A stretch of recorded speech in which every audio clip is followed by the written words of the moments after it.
16 కేసుల్లో ముద్దాయి జైలుకు వెళ్లి వచ్చిన కాకాని గోవర్ధన్ రెడ్డి వాడిన భాష ఏమిటని సర్వేపల్లి ఎమ్మెల్యే సోమిరెడ్డి చంద్రమోహన్ రెడ్డి అన్నారు. ఆయన నెల్లూరులో టీడీపీ కార్యాలయంలో మీడియాతో మాట్లాడారు.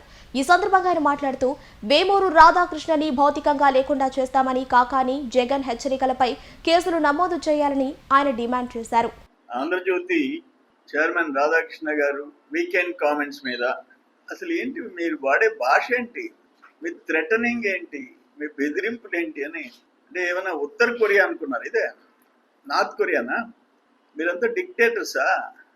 11 సీట్లు ఇచ్చి ఇంట్లో కూర్చోబెడితే ఇక్కడ నెల్లూరులో ఆయన కాకాని రే రాండ్రా కొత్త పలుకుండదు, చెత్త పలుకుండదు, రాధాకృష్ణ ఉండడు. మేము అధికారంకి వచ్చిన తర్వాత రాధాకృష్ణ ఉండడు అంటే చంపేస్తారా? బాబాయిని గొడ్డలు ఎట్టేసినట్టు ఇంకో గొడ్డలు తయారు చేసుకున్నారా? రాధాకృష్ణ ఉండడేందని ఎందుకంత కొవ్వేంటి? రాండ్రా అన్నావు, మగోళ్ళైతే రాండ్రా అన్నావు. నువ్వు చింతామణిలో ఎందుకు దాముకున్నావు? నిన్ను చింతామణిలో ఎందుకు పట్టుకోవాల్సి వచ్చింది?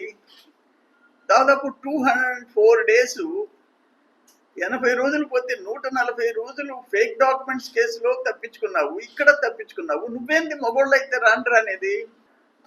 మీరందరూ మాట్లాడిన భాషకి, తల్లిదండ్రుల్ని హీనంగా మాట్లాడిన భాషకి చంద్రబాబు నాయుడు గారి దగ్గర నుంచి, మా దగ్గర నుంచి అందరినీ మిమ్మల్ని ఏం చేయాలా? మిమ్మల్ని లేపియాలనా? అంటే మీరు చెప్పేది అదేనా? అరే మేము తిరిగి అటువంటి భాష మాట్లాడలే. ఇక్కడే ప్రెస్ కాన్ఫరెన్స్ పెట్టా. నువ్వు మా తల్లిదండ్రులు తిట్టినప్పుడు అరే నీకు సంస్కారం లేదు, మాకు ఉంది, ఆ భాష మేము వాడము, మీ తల్లిదండ్రులన్నా మాకు గౌరవం ఉంది, మీ అక్క చెల్లి నీ సతీమణి అన్నా మాకు గౌరవం ఉంటుంది, నీకు లేదు అని చెప్పి మాట్లాడాం. అటువంటి పని మేము చేయలే. ఇప్పుడు ఆయన చెప్తున్నాడు కాకాని గోవర్ధన్ రెడ్డి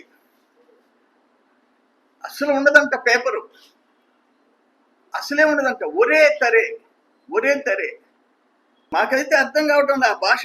ఈరోజు హైకోర్టు ఏం మాట్లాడింది? రాజకీయ పార్టీల మధ్య సైద్ధాంతిక విభేదాలు ఉండొచ్చు, రాజకీయ విమర్శలు చేసుకోవచ్చు, కానీ కుటుంబ సభ్యులను అవమానించే హక్కు ఎవరికి లేదు, వ్యక్తిగత ప్రతిష్టను దిగజార్చే హక్కు ఎవరికి లేదు అని మాట్లాడారు. మీరు వాడిన భాష ఏంటి? చంద్రబాబు నాయుడు గురించి, మా గురించి, అంబటి రాంబాబు దగ్గర నుంచి, నీ దగ్గర నుంచి ఏం మాట్లాడారు? మీరు ఎంత ఘోరంగా మాట్లాడినారు. మీరు అసలు మద్యం కేసులో నేను జగన్మోహన్ రెడ్డిని స్ట్రైట్గా అడుగుతుండా, నువ్వు ముఖ్యమంత్రి చేసావు, నువ్వేదో పండితుడు అని చెప్పినట్టు, వేదాలు చెప్పినట్టు ప్రయత్నం చేస్తున్నావు.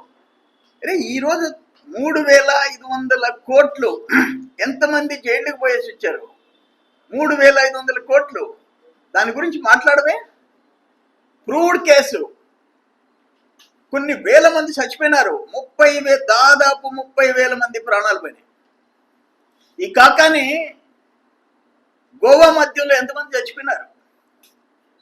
ఈరోజు మీరు వేదాలు చెప్తున్నారు. 43,000 కోట్ల సిబిఐ కేసులో నువ్వు ముద్దాయివి. 43,000 కోట్లు, 16 నెలలు జైల్లో ఉండొచ్చినోడివి. ఈరోజు అచ్చెన్నాయుడు మాట్లాడిన దానికి ఆయన ఎందుకు కళ్ళని పెట్టుకున్నాడు? ఖండించలేదే. రాజశేఖర రెడ్డిని జగన్మోహన్ రెడ్డి చంపించి ఉండొచ్చు అంటే ఆ రోజు నువ్వు ఇచ్చిన స్టేట్మెంట్ పేపర్ చూపించాడు, పేపర్ కటింగ్ చూపించాడు, నువ్వు ప్రెస్ లో మాట్లాడు, నువ్వు ఖండించకుండా కళ్ళని పెట్టుకున్నావే. పాపం పిల్లోడు. అంటే మీరు మాట్లాడిన మీ నాయకుడు ఈరోజు రెచ్చిపోయి మాట్లాడుతున్నాడు. అంటే ఇప్పుడు తలా ఒక గొడ్డలు పెట్టుకున్నారా ఇప్పుడు మా కోసం మీరా? కానీ ఇది కరెక్ట్ కాదు. ఇది డెమోక్రసీలో ప్రజాస్వామ్యం అనే దానికి విలువలు తెలియని వాళ్ళు మీరు. ప్రజాస్వామ్యం అనే దానికి విలువలు తెలియని వాళ్ళు మీరేంది మళ్ళీ వచ్చేది అధికారంలోకి? ఎక్కడికి వచ్చేది మీరు? చాలదా? రాష్ట్రాన్ని సర్వనాశనం చేసిన వాళ్ళు మీరు, రాజధాని లేకుండా చేసిన వాళ్ళు మీరు, వేల మందిని మీరు మందు సెలెక్ట్ చేసుకునే హక్కు కూడా లేకుండా చేసిన వాళ్ళు మీరు. ఒకవేళ తాగుడు అలవాటు ఉండొచ్చు, వాళ్ళకి ఏ మందు కావాలో లేకుండా చేసిన వాళ్ళు మీరు. భూములు మొత్తాన్ని ల్యాండ్ టైటిలింగ్ యాక్ట్ చేసి నాశనం చేసిన వాళ్ళు మీరు. రీసర్వే పేరుతో కొంప ముంచిన వాళ్ళు మీరు. రాష్ట్రాన్ని అధోగతి పాలు చేసిన వాళ్ళు ఈరోజు ఎంత పెట్టుబడులు వస్తున్నాయి, ఎంత పెట్టుబడులు వస్తున్నాయి. సిగ్గుతో తలదించుకోండి. అంటే మీరు ఎట్టుందంటే మేమేదో ఒక పద్ధతి అయిన వాళ్ళమే, మేము సాధు జంతువులమే, తెలుగుదేశం వాళ్ళు రౌడీజం చేయరు, కక్ష సాధింపులకు రారు అని మీ ఇష్టం వచ్చినట్టు మాట్లాడతారా?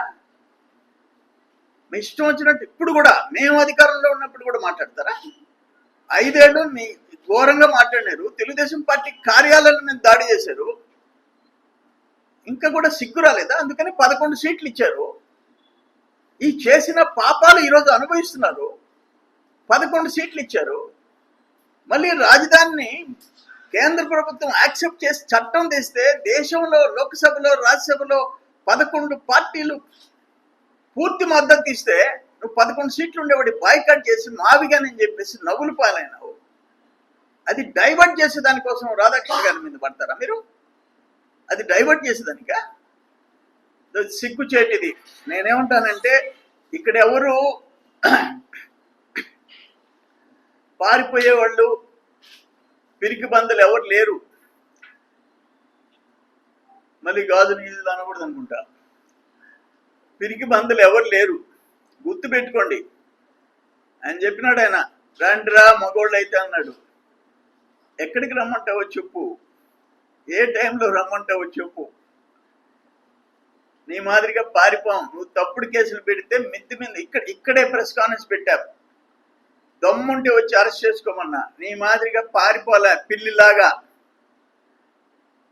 ఏంటి ఆ పొగురేంది, ఆ బాడీ లాంగ్వేజ్ ఏంది? ఎందుకంత కొవ్వు? ఫ్యాట్ తగ్గించుకో. ఇప్పుడు ఇంజక్షన్లు వచ్చి ఉన్నాయి.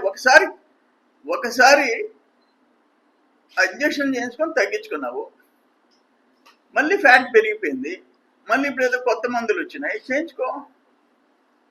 అంత కొవ్వేంటి? ఇది ఒక పద్ధతి కాదు.